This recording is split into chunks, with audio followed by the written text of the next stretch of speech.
Cyberspace, the new frontier. The internet and digital age has complicated the fight against piracy. Since the internet is a relatively new and ever-evolving technology, legislators have had a very difficult time keeping up with protecting intellectual property. Several people in recent history have created software making it easy for anyone with a computer and internet connection to obtain and share pirated files. The generic name for these types of software are peer-to-peer software and torrent software. Both allow users to download files from music and movies to video games and computer software. There are several peer-to-peer programs that have become household names. Those include LimeWire, Kazaa, and Napster. Essentially, what these programs do is connect your computer to either a central server or other users' computers directly. Once you are connected to a P2P program, other users can search through the files on your computer. P2P programs use File Transfer Protocol, or FTP software, to send and receive files to and from other users. What the P2P programs do is filter files out. Users can decide what type of files they want to share or search for. This could be anything from music to video and image.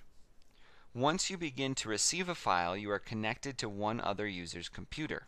If the user you are downloading from disconnects, your file is incomplete and unusable. These programs are infamous for being used to download and share copyrighted material illegally.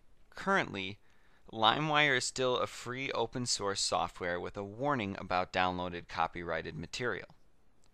Kazaa and Napster are subscription-only programs used to download copyrighted material legally, much like an iTunes.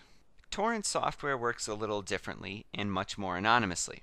Much like a peer-to-peer program, torrent software connects users to a web of other users using the same program. The software also allows users to search other users' computers for desired files.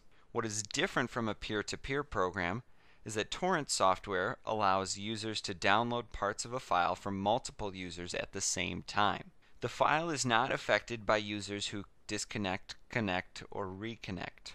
What the software does is take the packets downloaded and in the end puts them all back together so that the file is usable to the downloader, regardless of where the file was downloaded from. This form of downloading also increases the speed of downloads. The site Pirate Bay has brought the concept of torrents into the forefront in recent history. CD and DVD burners have become a standard device on computers. This has made home pirating of copyrighted material incredibly easy. Within members of my generation, you would be hard-pressed to find someone who does not possess an MP3, CD, or DVD that was created using illegally obtained files. In fact, half an hour on YouTube and you can learn how to copy DVDs, CDs, and download MP3s and burn them all onto a CD or DVD. A little more time and you can learn how to pirate video games and software as well. You can even learn how to break through copyright-protected media to download its contents. There are plenty of chat rooms with step-by-step pictured instructions on how to pirate. I won't advertise them, since I do not mean to promote piracy. I merely want to acknowledge that they are there. And even if the government or anti-piracy groups went through and deleted all known sites, posts, and videos with how to pirate materials on them, just as many, if not more, of the same would show up in the time it would take to engage in such a task. The ability to obtain copyrighted intellectual property illegally for free being so rampant has made organizations such as the MPAA and more aggressively the RIAA fight to keep their copyrighted materials safe from pirates. The first such case was A&M Records Incorporated versus Napster Incorporated. This was the case that set the legal precedent for cases against other peer-to-peer programs and users. What the courts ruled is that Napster users infringed on copyright holders' rights of reproduction and distribution. The court also ruled that Napster users could control infringing on these rights and therefore had a duty to do so. In essence, the court said Napster users, you know what you're doing, you know it's wrong, therefore you have an obligation to stop and the courts have a right to come after you. What really made this case headline news was not the popularity of Napster, but the face and voice of the prosecution, Lars Ulrich and Metallica, a controversial stance by the group of hard-edge rockers. Ulrich was the face of the fight and took a huge hit in his reputation by his fans. Ulrich's arguments were correct, and the group helped shut down illegal use of Napster, but this was not a popular stance to take by fans.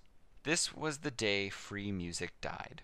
Metallica was not the only group to urge suit against Napster. Madonna also got in on the fight, and so did the entire RIAA. What ultimately happened to Napster is that the site was forced to shut down. They were forced to pay $36 million to various parties. This forced Napster to reopen as a pay site. The site was not as popular as when it was free, and this forced Napster's founder, Sean Fanning, to file for bankruptcy. After years in the courts and rights of Napster being sold at auction to Roxio, Best Buy eventually acquired the rights in 2008, and now uses the site much like an iTunes. Kazaa, a program similar to Napster, also received similar lawsuits and was forced to shut down. What was different in the case is that the suit was filed complaining that Charmin Networks, owners of Kazaa, did not do enough to deter its users to use the software for piracy. This case made peer-to-peer sites virtually illegal unless they put efforts into the software to block copyrighted materials from being shared. This caused Kazaa to also eventually follow Napster's direction and turn into a subscription service. But again, as one site goes down, others rise up.